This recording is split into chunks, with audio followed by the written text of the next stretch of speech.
Good morning, Mr. Horse. I'm trying to get out of my car here at the office, and I'm actually allergic to you. So could we be, you are so sweet, but I can't pet you. No, I can't. And you need to let me get out of the car. Okay. No, I won't hurt you, sweetheart, but... Oh! Oh God. Okay, you're really cute, and I'm really allergic, and if you sneeze or whinny on me or whatever that was again, and there's nobody around. Oh boy.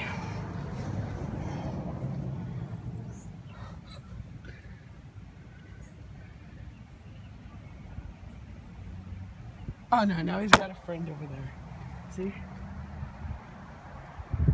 His friend's hanging out. There's like more than one. They know they need water, and I'm back. Oh shit, I need two hands to handle this.